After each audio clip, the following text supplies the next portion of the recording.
What's going on, YouTube? Hope you guys are having a great Monday. Um, Quick little recap over yesterday's plays. We ended up going 7-1. Um, 7-1 on the plays that I sent on YouTube here that I showed you guys yesterday.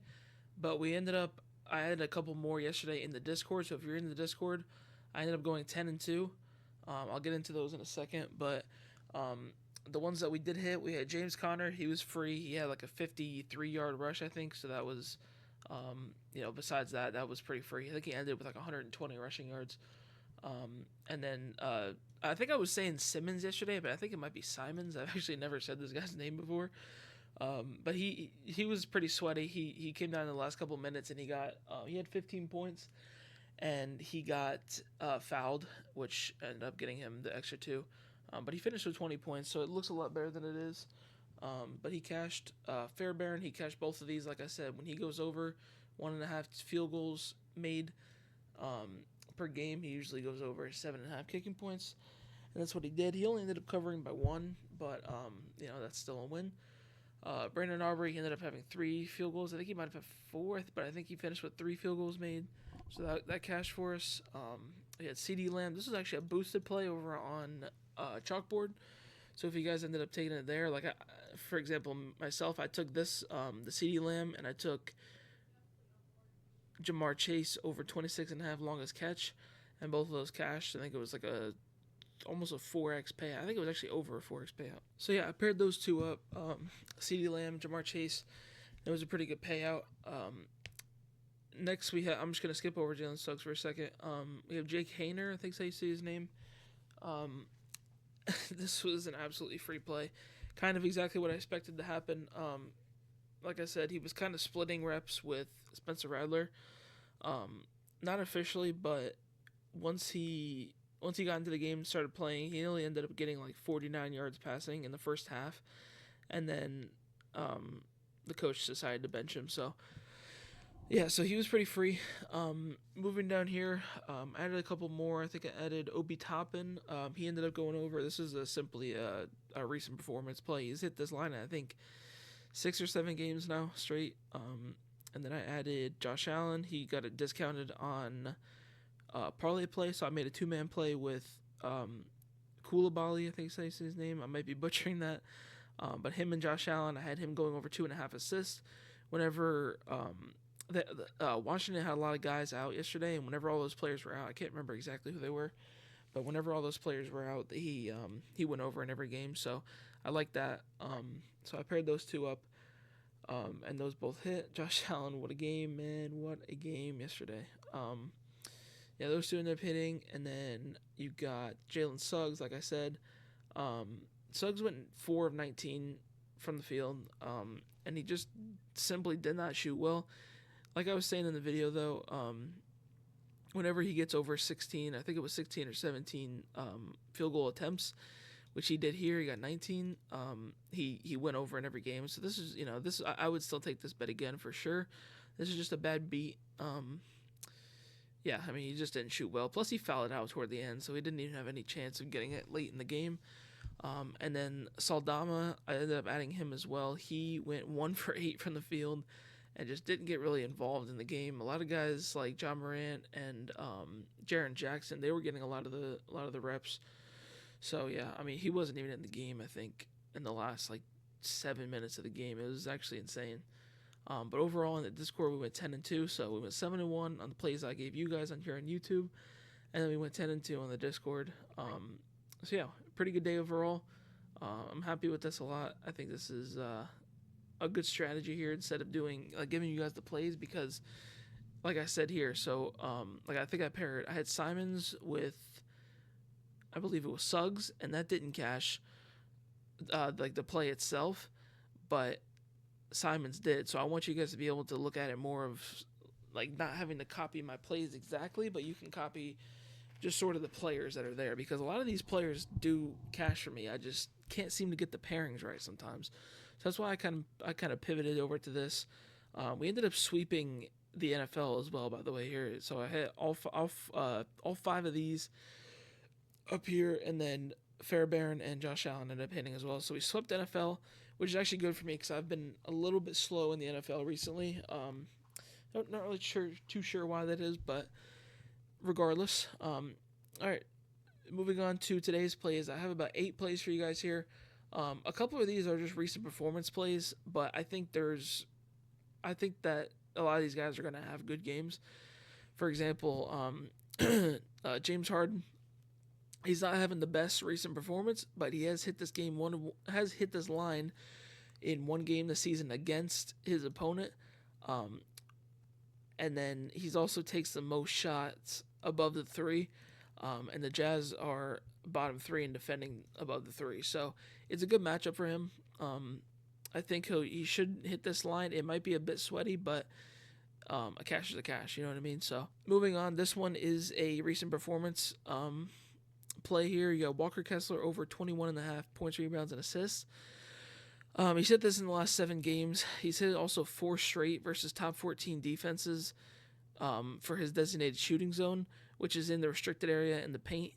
The Clippers do have a good center in Zubac, but I think that if he keeps up, like I said, his recent performance, then he's gonna have a good game. The Jazz did play against the Clippers this season already, but Walker Kessler didn't end up playing, so there's no data here for him for that game. But take this game, take Kessler as similar as Isaiah Hartenstein at the beginning of the season. No matter the data, no matter the matchup, he was hitting, and I think that there's a real possibility that Kessler can hit today here, just like Hartenstein has been. So I like that play. I like these two. Sabonis, I really like this play here. This is a goblin over there on Prize Picks. This is over 34.5 points, rebounds, and assists. He's hit this in 87% of the games this season, so pretty significant hit rate. He's also hit this in 5 straight versus bottom 10 teams in defending the restricted area, as well as 90% of games versus top 13 defenses defending the pick and roll, which is his sort of playing type. And then he's also hit this in 5 of 6 games against Jokic while he was on the Kings. So I like this matchup. I like his recent performance. I like like I said, I like the matchup. So I like this play a lot. This is probably one of my more favorite plays. A lot of the times that he went under this line, it was very close. He got close to 30, close to 34. He ended up getting like 30, I think. So I like this play a lot. And then moving on, we had Donovan Mitchell. I like this play a lot because he doesn't have the best recent performance, but man, the head-to-head stats are off the charts. He's hit in the last 4 head-to-head games versus Brooklyn, and he's averaging over 17.5 points, rebounds, and assists in 17 career games against the Nets in the first half. So he's averaging over his line today. He averages, I think it was 13 points. So if he can get over 13 points in the first half, he should cash this. And then just adding another little note here, he does have a good matchup just overall in terms of the defense. Brooklyn is pretty bad against point guards and just guards in general, so another reason I like this play. Moving on over here to Cade Cunningham. Cade's hit this in 17 of 22 games this season, but another thing is the head-to-head. He's hit this in 2 straight games head-to-head this season against Miami. Miami is also top 10 in defending the 3, and Cade's hit this against 6 of the 7 teams he's faced in the top 10. Cade's been just phenomenal this season. I mean, there's not really much to say about him. He's one of the best point guards in the league this season, scoring-wise, and like he's gotten so much done this season himself. The Pistons not so much, but Cade Cunningham's just been remarkable. Paul George here, nothing else to say besides his head-to-head record here. Paul George over 19.5 points. He hit that line in 7 of the last 10 versus the Hornets. And overall, I think if you want to fade any of my plays, I think you probably would fade this one. I do like it, though. I have this in one of my lineups as well.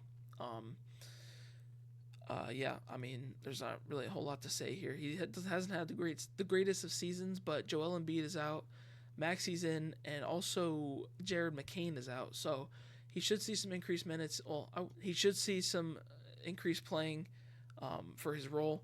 And yeah, I think he'll go over this line. Moving on, we have John Collins. This is my favorite play of the day, 100%. Uh, speaking of 100%, he's hit this line in 100% of the games this season. Can't ask for much more than that. He said that obviously hit it in 1 of 1 this season head to head, and he's hit it in 5 of the last 5 games against his matchup in Nicholas Batum.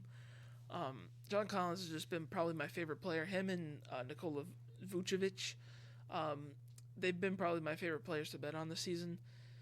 They've just been scoring machines. They've been role fillers. They've been everything for their teams this season. Yeah, so I mean, there's not really much more you can ask for with a 100% hit rate on the season. I mean, so yeah. Moving on to the last play I have here, I have Aaron Jones. This actually just got discounted over on Parlay Play as I was writing down all these guys here, but I've took this and I paired it up with John Collins over on Parlay Play. On Prize Picks, John Collins is at I believe 11.5. But I like 10.5 a lot better. Obviously, the 11.5 is still good too. I think it was a 91% hit rate on the season, but 10.5 is 100%, and the next highest from that was I think 14. So I like 10. It ended up being a 2x payout, so that works for me. Aaron Jones over 55.5 rushing yards. He's hit this 1 of 1 head to head this season, but he's actually hit this in 2 of the last 3 games against the Bears. And it's also a division match, so he should have a pretty good game. He's also hit this in 9 of 13 games this season, and it's also a discounted line for Aaron Jones. Whenever you see Aaron Jones discounted, you have to take it. I mean, he's been having a very good season. Not really super flashy, but in terms of betting, he's having one of the better seasons you can ask for a running back. He's been cashing his rush receiving yards pretty much every week. There's only a couple times he hasn't. Obviously, like I said, he's 9 of 13 rushing, but the receiving usually makes up for the losses in rushing.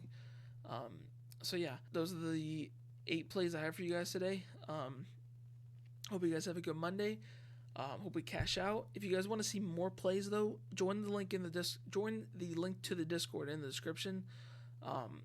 I'm always updating that prop list in the description. Like I said, we ended up cashing out 3 more plays over on the Discord than I did on YouTube over here. So, not saying I don't like sharing like all of my plays over here on YouTube, but there's nothing I can do when I think of another play or I find another play that I like, and I can't go back and edit the YouTube video. You know what I mean? So, join the Discord, get involved, and yeah, I hope you guys have a good Monday, and I'll see you later.